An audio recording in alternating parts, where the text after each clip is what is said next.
dua anggota TNI. Salah satu pelaku diketahui merupakan kekasih korban. Dirinya tega membunuh korban, dibantu rekannya sesama anggota TNI.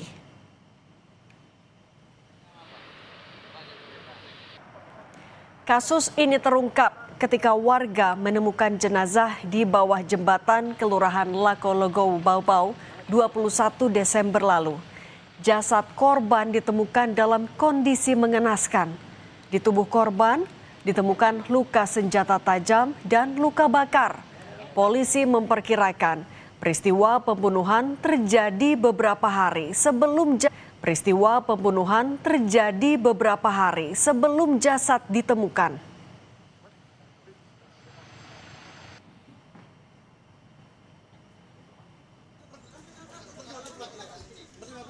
Lakukan evakuasi. Jenazah korban dibawa ke rumah sakit untuk proses otopsi.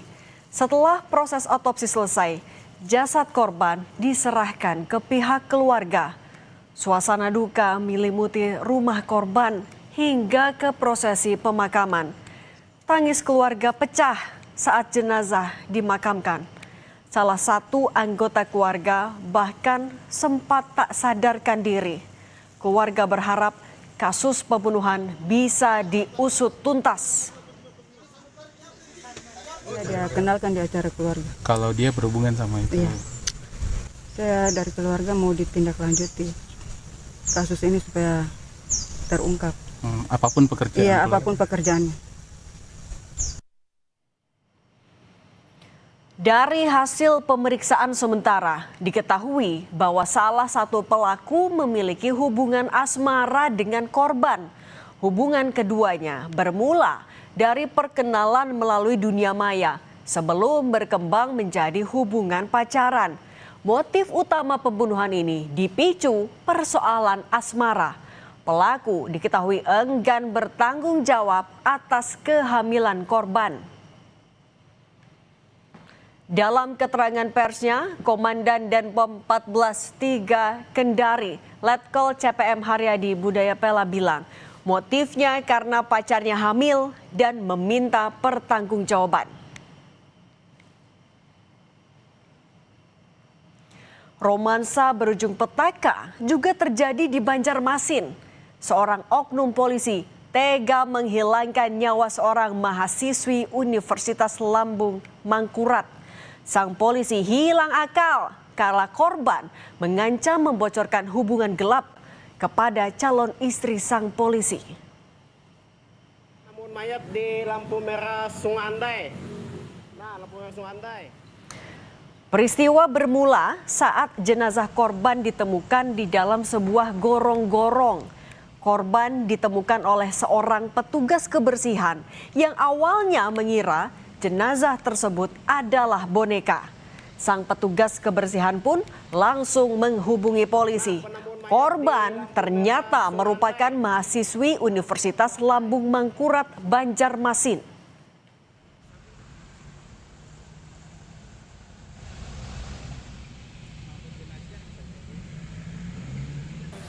Boneka, kata saya itu boneka, Pak. Kira boneka. Nah, lalu kan kawan saya, oh bukan manusia katanya. Jangan nunggu polisi dulu katanya. Peristiwa berawal saat pelaku pergi bersama korban. Keduanya memang menjalin hubungan dekat. Padahal pelaku sudah memiliki calon istri. Dalam perjalanan, keduanya sempat cekcok. Suasana memanas karena korban mengancam akan mengungkap hubungan gelap mereka kepada calon istri pelaku. Dalam kondisi emosi, pelaku menganiaya korban hingga meninggal. Pelaku sempat berniat membuang jasad korban ke sungai, namun akhirnya memasukkannya ke dalam gorong-gorong untuk menghilangkan jejak. Di situ mereka melakukan hubungan intim, kemudian setelah itu terjadi cekcok khawatir akan dilaporkan kepada calon istrinya karena tersangka ini sudah sidang menikah. Karena takut, khawatir, emosi, panik akan dilaporkan kepada calon istrinya karena si korban dan calon istri ini kawan baik. Akhirnya yang bersangkutan panik, emosi, dan melakukan tindakan tersebut. Lain cerita lagi di Depok, Jawa Barat. Seorang pria kesal hubungannya diputus oleh mantan kekasih. Pelaku juga kecewa karena lamarannya ditolak keluarga sang mantan pada 2022 lalu. Tidak terima diputus, teror dilakukan pelaku mulai dari order fiktif makanan hingga terbaru meneror bom 10 sekolah di Depok atas nama sang mantan kekasih. 10 sekolah di kota Depok mendapat ancaman teror bom melalui surat elektronik secara berantai. Dalam email tersebut, pelaku mengaku memiliki motif pribadi, yaitu kebencian terhadap dunia pendidikan di Depok, serta ketidakpuasan terhadap penanganan laporan kepolisian yang pernah dia buat. Dalam pesan tersebut, pengirim juga mengaku sebagai korban pemerkosaan dan menyebut pelakunya tidak bertanggung jawab. Salah satu sekolah yang menerima teror menegaskan tidak mengenal nama pengirim dan memastikan yang bersangkutan bukan alumni sekolah. Ada beberapa sekolah yang mendapat surat ini. Kami pikir itu tadi sekedar hoaks gitu ya, tapi barusan dari tim kepolisian sudah cepat tanggap, datang ke sini semuanya. Lengkap, ada tim, tadi saya lihat ada dari Gegana, ada Inavis, dari terus apa motor tuh perintis ya Pak ya. Itu dan ya banyak lah kita, dan alhamdulillah tidak ditemukan apa-apa. Sebelumnya, sederet teror dilakukan pelaku terhadap mantan kekasihnya. Pelaku kerap melakukan teror dengan order fiktif makanan ke rumah dan juga ke kampus sang mantan kekasih. Selain itu, pelaku juga sengaja membuat akun medsos untuk menjelek-jelekan mantan kekasihnya itu.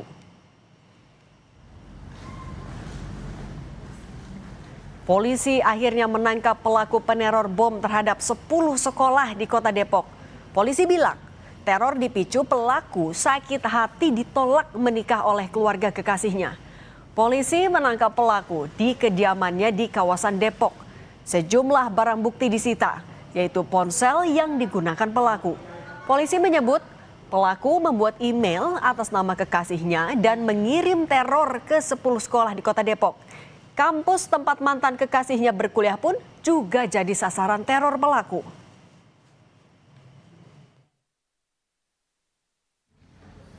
Setelah itu kita dalam rangkaian penyidikan tersebut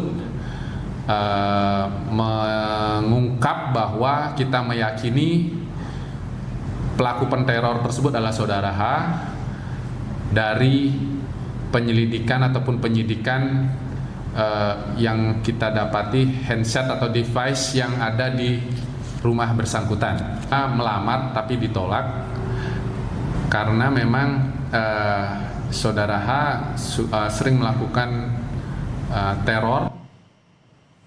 Cinta bertepuk sebelah tangan, jangan gelap mata. Kelola emosi sebelum sakit hati berubah menjadi kekerasan dan teror yang merugikan diri sendiri serta membahayakan orang lain.